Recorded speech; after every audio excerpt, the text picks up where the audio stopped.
सबसे पहले तो मैं सीताराम जी का बहुत बहुत शुक्रिया अदा करना चाहूँगी कि उन्होंने हमें ये मौका दिया कि हमारे ट्रस्ट के इस संकल्प मुहिम को हम इतने दूर ला सके इस छोटे से गांव में और आपके सामने रख सके।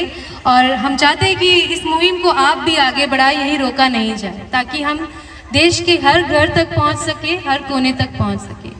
हमारे ट्रस्ट का मकसद ही है कि हम देश के हर घर को एजुकेट कर सके, हर बच्चे को पढ़ा सके।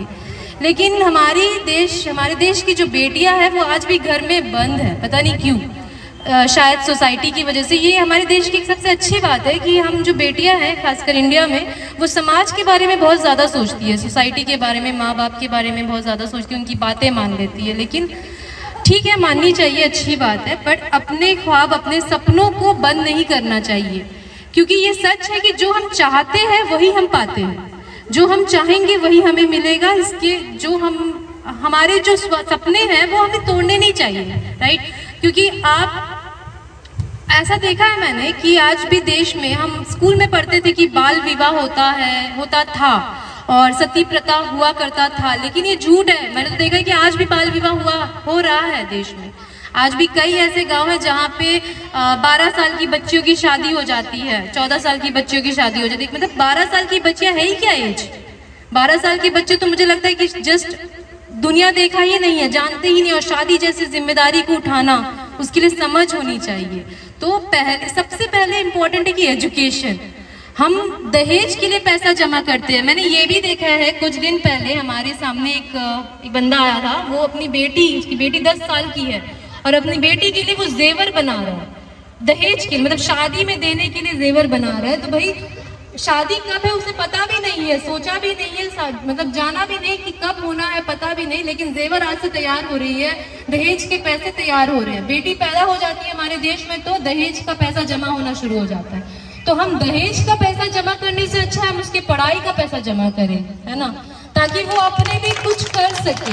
ना आपके माँ बाप आपके साथ रहेंगे जिंदगी भर, ना आपका पति रहेगा, और इनफैक्ट बच्चे भी नहीं रहते हैं एक वक्त के बाद। तो आप खुद रहेंगे, आपका एजुकेशन, आपका इल्म, आपका जो नॉलेज है वो जिंदगी भर आपके साथ रहेगा।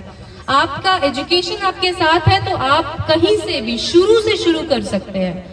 कल शादी हो जाती है कम उम्र में तो क्या होता है कि फिर घर के काम काज, बहुत प्रॉब्लम्स भी होते हैं। कभी कभी ऐसा होता है कि पति घर से निकाल दे, तो आप कहाँ जाएंगे? आपके लिए आपका एजुकेशन एटलीस्ट आपके साथ रहेगा तो आप अपनी जिंदगी कुछ तो शुरू कर सकती है, किसी के दरवाजे में नहीं जाना पड़ेगा आपको। तो एजुकेशन सबसे इम्पोर्टेंट है। और पढ़ाई हमारे ट्रस्ट का ये मुहिम ही है कि पढ़ाना। और बेटियों को तो मैं कहती हूँ कि आप खुलकर सामने आइए और अपने हक के लिए, अपने एटलीस्ट अपने पढ़ाई के लिए तो आप खड़े होइए, कुछ तो अपने लिए कीजिए। क्योंकि आप नहीं कुछ अपने लिए खुद आप नहीं करोगे तो कोई दुनिया आपके लिए नहीं खड़ा होगा, आपको अपने लिए खुद खड़ा होना।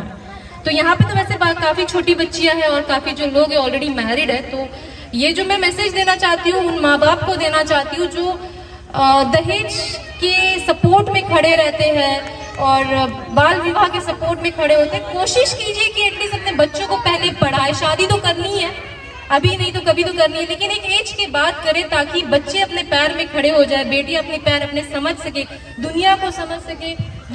लाइफ में बहुत प्रॉब्लम्स आएंगे ना आगे। सिर्फ शादी करके शादी करना आसान है, चलाना आसान नहीं होता। तो ये है कि बस अपने एजुकेशन को सबसे सामने रखिए, उसके बाद बाकी चीजें। और रोजमाइंड आपके सपोर्ट में हमेशा है। आप लोग खुल के आइए सामने, हम आपके साथ। Thank you so much.